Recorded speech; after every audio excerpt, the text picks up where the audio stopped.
هەبوونی کەم و کوڕی لە یاسای ئەنجومەنی پارێزگاکان و ڕێگربوونی چەند لایەنێکی سیاسی بۆ جێبەجێکردنی سیستەمی لامەرکەزی لە پارێزگاکان بووەتە هۆکارێک بۆ بێدەسەڵاتکردنی ئەنجومەنی پارێزگاکانی هەرێمی کوردستان. سەرۆکی ئەنجومەنی پارێزگای هەولێریش داوا دەکات بە زووترین کات هەڵبژاردننی ئەنجومەنی پارێزگاکان لە هەرێمی کوردستان ئەنجام بدرێت و یاساکەش بە جۆرێک هەموار بکرێتەوە کە لە بەرژەوەندی خەڵک بێت.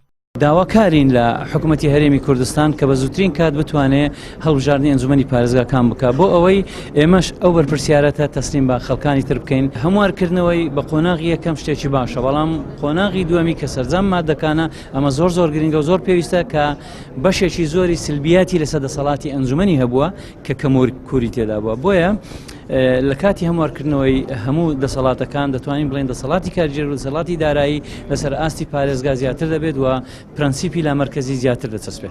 لە خولی پێشووی پەرلەمانی کوردستان ئەنجومەنی پارێزگای هەولێر ڕەشنووسی یاسایەکی بۆ هەموارکردنەوەی یاسای ئەنجومەنی پارێزگاکان پێشکەشی پەرلەمان کرد، بەڵام تا ئێستا پەرلەمان کاری لەسەر ڕەشنووسەکان نەکردووە. ئەندامێکی ئەنجومەنی پارێزگای هەولێریش دەڵێت ئەگەر ڕەشنووسەکە ببێت بە یاسا دەسەڵاتی ئەنجومەنەکان زیاتر دەبێت و دەسەڵاتەکانیش لە یەکەی ئیداری پارێزگاکانەوە شۆڕ دەبنەوە بۆ خوارەوە.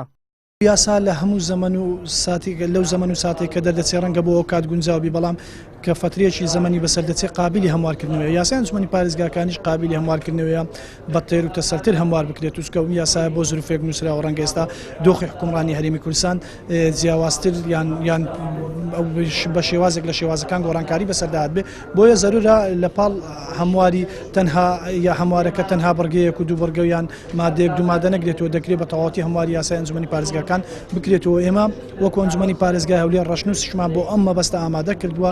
لە 8 تەمووزی ئەمساڵ پەرلەمانی کوردستان چەند خاڵێکی لە یاسای ئەنجومەنی پارێزگاکان لە بەرژەوەندی حیزبە دەسەڵاتدارەکان هەموار کردەوە، بەڵام هیچ یەکێک لەو خاڵانەی لە ناو یاساکە هەیە و کە بووەتە بربەست لە بەردەم دەسەڵاتەکانی ئەنجومەنەکان هەمواری نەکردەوە.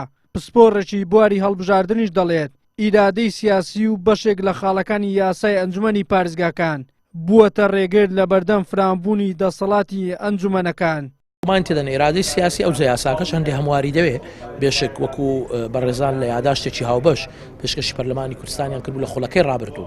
بۆیە من پێم وایە ئێستا یەکەکە لە یاسا گرنگەکان دەبێ هەموار بکرێتەوە و دەبێ لە بواری جێبەجێکردندا ڕۆڵ و کاریگەری گەورە ببینێ.